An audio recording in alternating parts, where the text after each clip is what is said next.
All right, we're recording. Hey, we're back. How's We it are going? back for episode 2. Is Brian and Liam.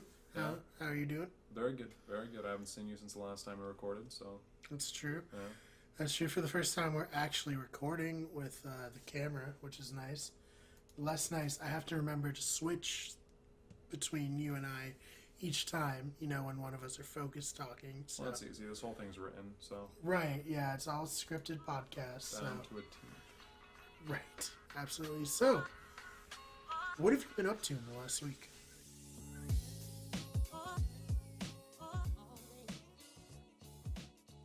Last week I've been I started an open mic at the Medusa Saloon on Shrewsbury Street in Worcester. Okay. We had our first show last Wednesday, so it was 3-4 nights ago. Really good first turnout. A lot of good comics came out. Some good support from the city as well.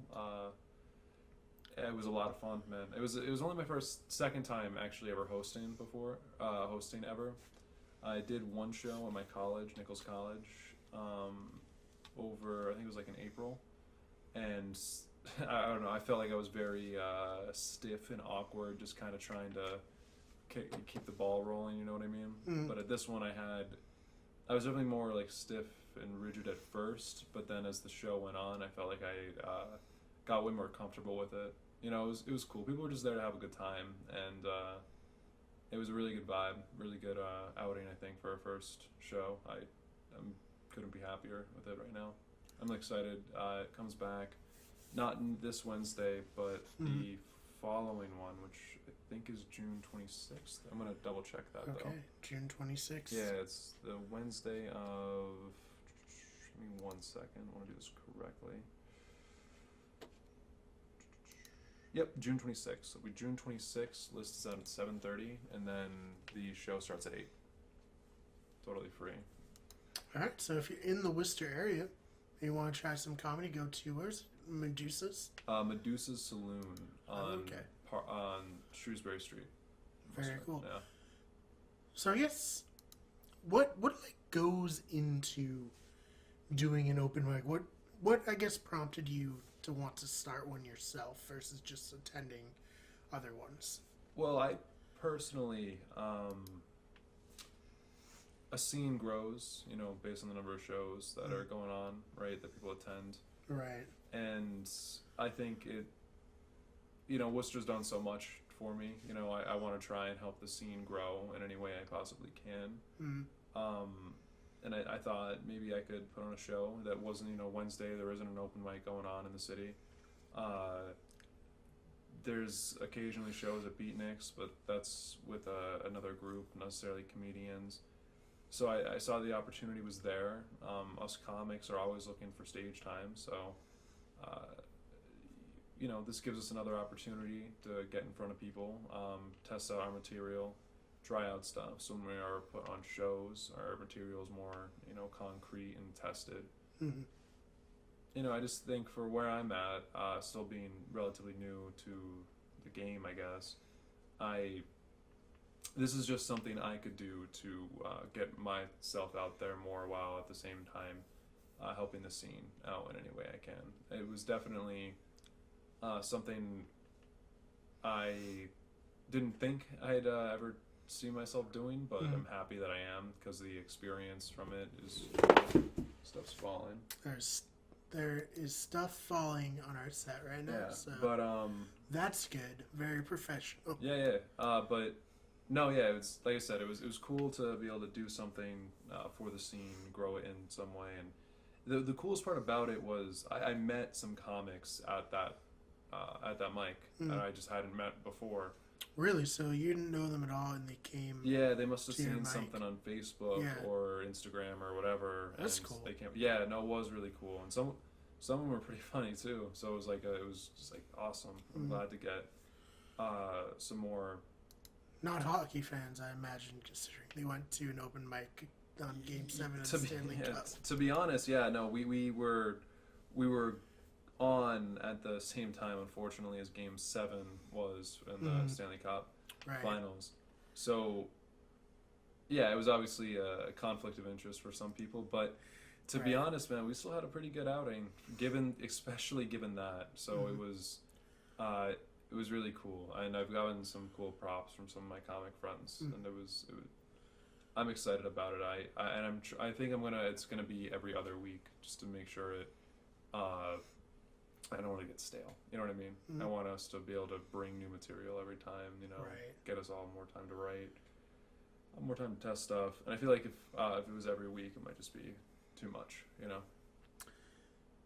Yeah, no, I definitely get that. I feel it's funny because when I was doing stand up, it was probably last time like 2013, which was also the last time the Bruins were in the Stanley Cup Finals. So I was doing stand up at a place called Tavern at the End of the World, which is in the Boston area somewhere. I don't know if they still do their open mic, but it was like a 2-room thing, and like one room was the bar, one was where the mic was, and a little like area with tables where people could eat. And like as more people went and as the night went on, you just saw like people moving from the mic area over to the bar to watch the Bruins like Yeah, that more happens. and more. That happens. But it was a fun time, and I'm glad that it didn't really seem to affect you guys in terms of getting attendance and whatnot. Yeah. No, I mean, Yeah. definitely. I'm sure we could have probably fished a few more people, but hey, these things grow over time. Yeah, And no, definitely. the fact that it wasn't just an empty room for me, which was cool, because I've been to a lot of open mics where it has just been an empty room, and Right. it happens. It's a totally real thing that happens. So the fact there was some turnout to it, very cool. It was very cool to be able to bring that to the scene. I was very appreciative of the opportunity that Medusa Saloon gave me to host there. Yeah, I think people who are listening might be interested. How do you go about starting an open mic? You obviously did it at this Medusa's Saloon. Did you just approach them? Did you know people who worked there? How did this all come about for you? Okay. Yeah. So I went to school with a bartender that works there. She's a sweetheart. I've been friends with her for about a year and a half or so now. And she came out to see me do stand-up once at Nick's, and I think once at the Compass in Worcester. Okay. So she knew I was part of the scene, and she was like, "Oh, this is so cool." She had no idea.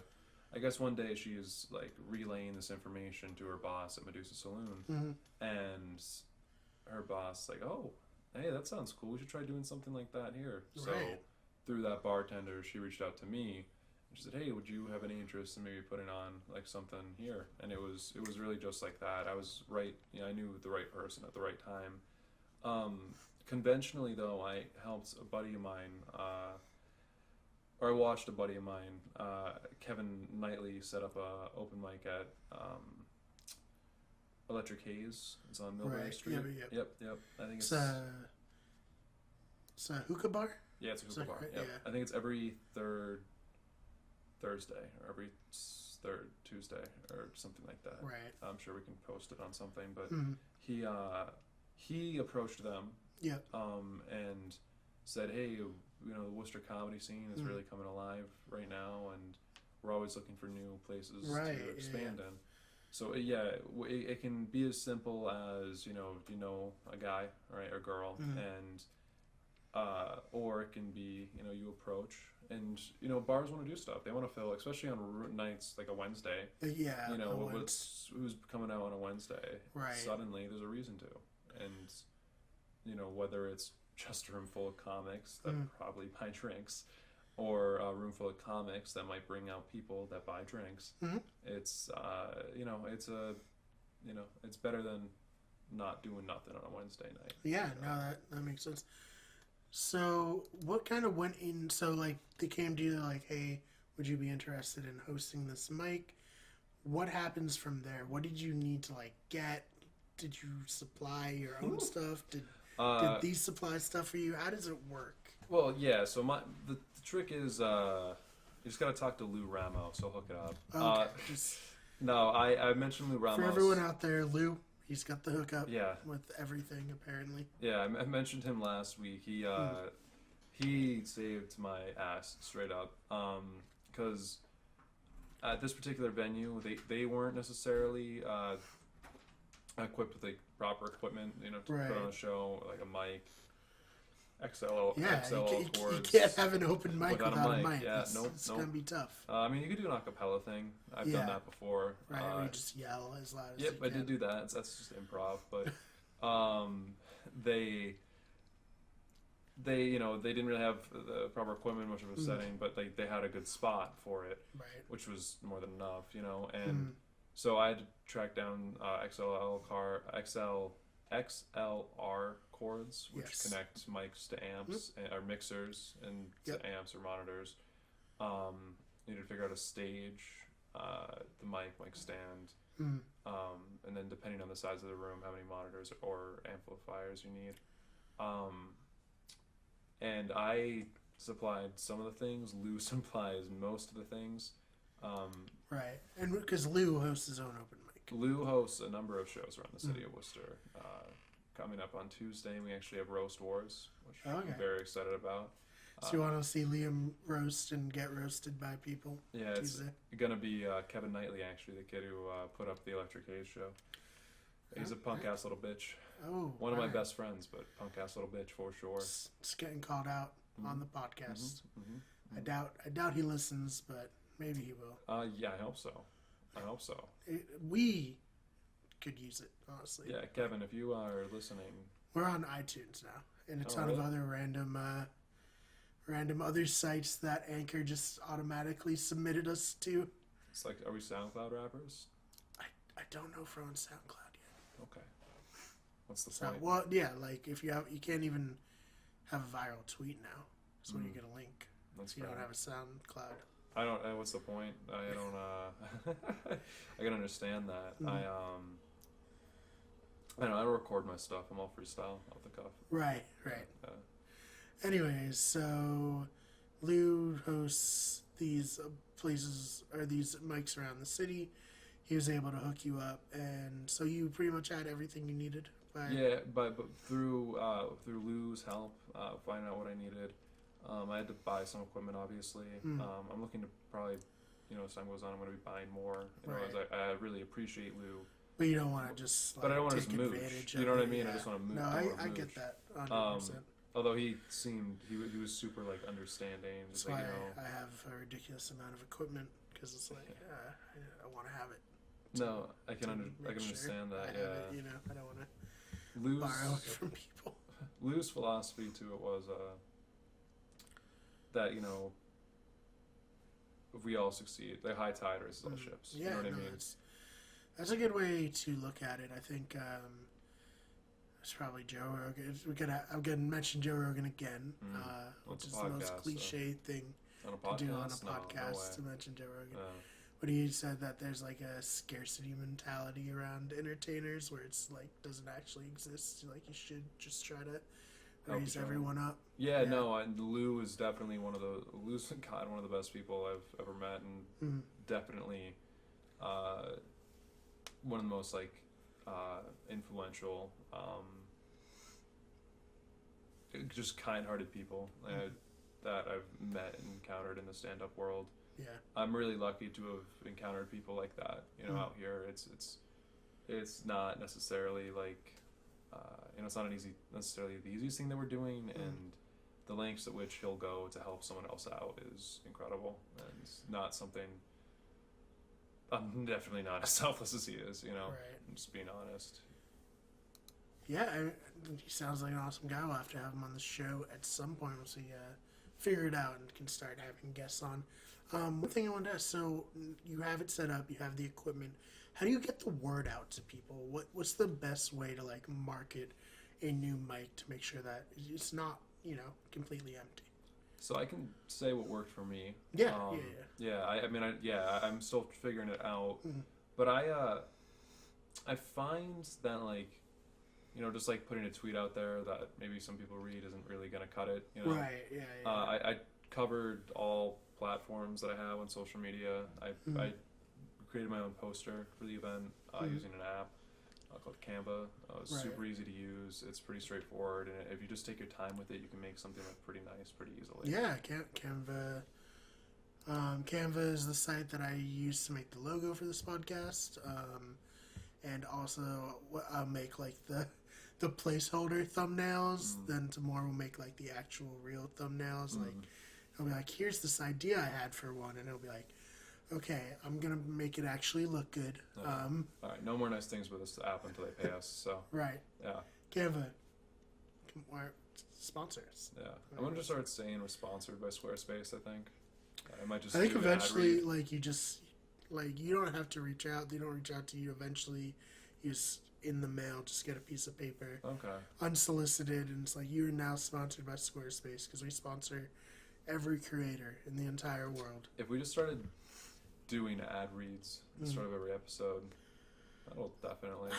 I don't think marketing companies like that. Really? You know, I don't think they want you to do that. I don't know. It's free advertising. I can't see why not until they make it I non-free. think they need to like vet you, You think like, so? make sure that you're cool. Maybe we'll be like, we'll stop talking about your product if you pay us. Yeah, that's the inverse of it. Yeah, yeah. Like until you start paying us, we'll mention. We're gonna talk about it all Squarespace incessantly. every We're gonna talk episode. about it incessantly. It's gonna be great. Anyway, so Sorry, I feel like we. so one tweet didn't cut it for. No, yeah, marketing so I put a poster together. I put that on my Instagram, put it on my Facebook, share it with friends. I started something that's really important. I know a lot of people like my age, like 21-year-olds, don't really use Facebook that much anymore. Okay, people- that's hard for me to hear as a 26-year-old. Yeah, but I we'll- understand. Well, okay, It's yeah, all Instagram now, right? yeah, it's definitely more Instagram stuff like that. But It's actually it's just Tinder, right? Everyone just communicates on Tinder, I whether they're looking for hookups or not. It's the new spot. yeah, I mean it's super easy. It's a pretty clean app. No, so Instagram's the way to go. No, I'm saying, especially locally, I wouldn't have thought, but Facebook is really awesome, really awesome for this type of event, Right. because you can make an event page and you can invite all the people that you think might be interested in this, and suddenly you're reaching a couple hundred people, and Yeah. that was something I wouldn't have thought to have done, especially given the fact of how much more popular Instagram seems to be with like my current like generation. Right. I found that there was a lot more involvement, interactivity directly through Facebook over the Instagram. Right. Yeah. Did you hear about that girl on Instagram who had like 2 million followers and she couldn't sell like 36 t-shirts or some shit? No way, The really. numbers are definitely not accurate. And we don't have a person to be like, hey, can you pull that up? But yeah, so there's a Instagram model influencer who had a ton of followers, and she released a thing of shirts, and no one bought them. Well, when people want you for one thing, Mm-hmm. it's like when comedians do politics. People hate it. We I want mean, you to a be lot the of funny times. Well, guy. some people love it though. Some people love it. Yeah. Yeah. Bill Maher, he's That's just a that's politics an example guy now. for sure. Yeah, it's definitely an example. Yeah. Anyway, so Facebook actually worked out really well for you. Yeah, I felt it was just more of a personal way to get a hold of people, people that you think might be interested in this. I thought the responsiveness on that was maybe the best. It was the best platform for responsiveness, I guess I would say. Right. Yeah, and it was cool. But I do think the important thing is to not over advertise yourself too much. I mean, I'm kind of at a weird spot right now, right? I don't want to share every single thing I do. I don't want to share every show I go to. I want to just show people online stuff once I have cool stuff to show them, Right. And with this show, it was, it's my own show. That was definitely something I was cool with whoring out essentially, but Yeah, that makes sense, of Yeah. course. Yeah, I find it's always a really fine line. Obviously, with that was so loud, and it was, yeah. anyway, sorry about that, everybody. I find it's a fine line for what you advertise. So obviously, with Wicked and everything, we have videos a lot. So a lot of what I tweet out has to do with this. I also blog, do clips, all that stuff. And so I find that my social media probably has no personal stuff on it Yeah. ever. Yeah. People are is this all this guy does is make videos, and that's because pretty much that's all I do. I don't really have a life outside of this. Well, I think people are way more responsive to someone that isn't just trying to promote their own shit all the time. Yeah, that's Just like the self-promote. problem because they're like, I don't want people to feel like, oh, I'm just trying to get them to watch my videos and stuff. Like I am still a real person who is still out there. So that's kind of like the weird dynamic of being like a creator these days, you know. And especially like if you do kind of normal stuff, it's like you gotta like present it as normal stuff. You can't. You know, I mean, I'm sure you've seen people, maybe even people who aren't like influencers or anything, but people who you know who maybe even have a lot of followers, and it almost feels like they're living their lives for like that next social media moment. Well, yeah, no, I've always thought it was funny, dude. People will spend so much time getting the right angle or smile at like a music festival, and they won't Right, spend yeah. any. They will not be smiling when the musician's on. They will not. You know what I mean? They They're, won't. they're actually really mad. No, they're just like, oh my god, they're just complaining the whole time, or like they're just fuck Drake. yeah. you know? I mean, maybe not Drake. Drake's Yeah. definitely. If you're at a Drake People- concert, yeah, people you're love having a Drake. fucking good Right, time. yeah, Like, yeah. but That was unfair of me to throw yeah, dude, Drake what the under the fuck? bus. Don't bring me on this podcast and start dissing Drake. Yeah, Like, this- he was like, I can't stand by this. Yeah, this no, is not no. okay at all. unless you're like talking about his kid. But Drake doesn't even talk about his kid, man. Come on, we can't. no, that's what I'm saying. I'm on board for that. You know, team Mm-hmm. push always. But Oh boy. I'm serious. But the no, yeah, I feel like people, you know, are so obsessed with taking photos of themselves having a good time more so than they are interested in actually having a good time. And you know, I'm not super into that stuff. You know, I guess like I used to whenever I'd go places with like friends or something, I'd notice that I'd find it funny noticing that type of thing because I wouldn't really. I'm not necessarily. I don't know. I suck at taking pictures. Maybe I should take more of them. But like whenever I'm out with like buddies and stuff, I don't really think to take a photo. With No, them. yeah. Yeah. Like, I gotta make sure I actually change it to when I'm talking, so it's not just you listening to me. I feel like oftentimes, because you know I like doing photography and stuff, like I'll have a lot of pictures of other stuff and other people. I never have anything of myself. Yeah. I never think to do that. But where, you know, there's some people have their entire social media built around that. Anyway, so yeah, you're saying Facebook's probably the way to go to get people locally into your mic. And then, so, Hold on, let me. If that's, I didn't mean for that to be. I think you should use all platforms at your disposal. In my particular circumstance, I found Facebook to be way more instrumental than I anticipated it being. right. Because Right. I think people maybe What's- like late 20s, 30s, 40s, they're way more on Facebook than they are on Oh, Instagram. yeah. We love Facebook. Yeah. So no, and it makes sense. It's We grew up. We saw it come exactly. up, you know. And I still personally, there's a lot of things Facebook does that Instagram doesn't do. Creating events, event pages, stuff like that, sharing. You know, that's not something you can really do on Instagram. You know, Right. and it definitely helps. But I think the important thing is finding your best platform and utilizing it. One thing I will have a question for like your generation, I guess. How do you guys self-righteously announce that you're leaving Facebook if you never use it? You know what I mean? Do we do that?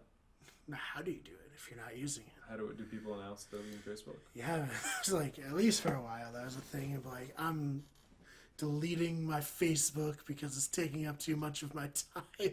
Oh, well, that's just some people who need more self-control, I think. Yeah, I think that too. If they were like, I've never felt like any social media has been a problem. yeah, they should try like an opiate or something if they like had a Facebook addiction.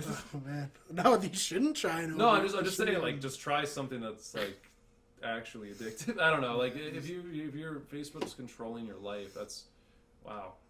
I mean, dude, how awesome is it just checking in on when your friends are dating people or you know when they get a Yeah, is like school, Facebook official still a big thing for your generation? I mean like I guess not. I mean, I guess like if I were to start dating someone or if someone I know were to start dating somebody, it would definitely be on a relationship on Facebook. Right. But I definitely, because I feel like that was a big thing. And maybe it was only like when I was in high school, which was like the last time I was single. mm, So maybe it's not even a thing anymore, but it was like, yeah, you gotta be Facebook official. People Yeah. gotta know. I mean, People gotta know we're dating. I guess, yeah. I mean, I guess that's definitely.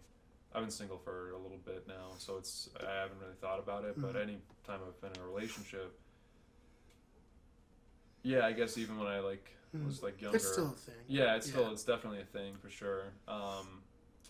So it's not like people don't use Facebook. You know, I just think the extent at which we interact with it is a lot lower. Right. That makes sense. What would you say like is for your generation the biggest social media platform? Would you say it's Instagram or Twitter? Instagram. I think Instagram's the shit. Personally, I enjoy that app. I think it's super clean. It's you know it's great. It's so easily just scrolling through, and all of a sudden you're wasting so much time. Something I found that it was interesting is like Instagram now. It tells you when you're like all caught up from all the posts from the last 2 days. Like, why? Why would they actively tell consumers like that they're wasting their time on stuff? Get off my app. But yeah, I mean that Stop it. Yeah, Leave. right. You know what I mean? It's like, oh, you're spending. It's like a mom saying you're spending too much time inside playing Halo or something. You know what I mean? Stop it. Go home. Yeah, exactly, exactly. And it's We don't need Mark telling us when to get off his app. You know. Exactly. But Zuckerberg is out here. Yeah, okay. Yeah, because Facebook owns. Yeah, Instagram. no, he does. It's definitely. Yeah, I mean, I like Instagram a lot. I do like Twitter a lot.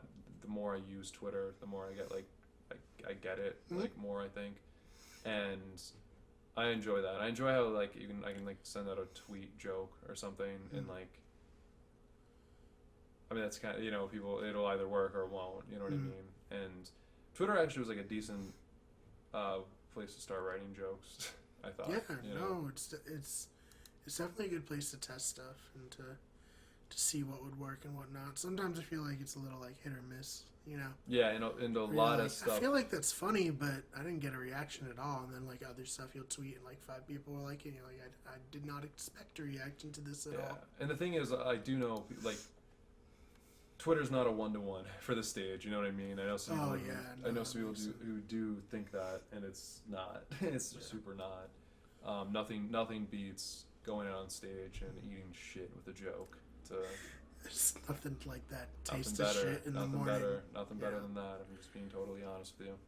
But no, like one can be like a learning experience, you know. And just because something didn't work on one doesn't mean it won't work on the other. You know, it's not mutually exclusive.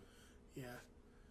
And it's kind of cool, like having all the different social medias because you can pretty much know what's happening in the whole world at any time if you want.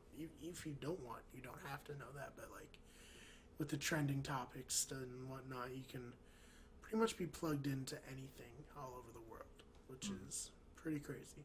I was thinking about it, like I was watching a video where it's like, oh, this football player said this to this newspaper, but the newspaper is in Florida and they're in like Buffalo.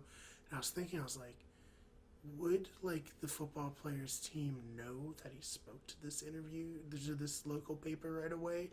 Or back then in the 90s, was it like it might be a few days or a few weeks before anyone finds out? They had to send pigeons, I think. Right, yeah. That was the only way word got around.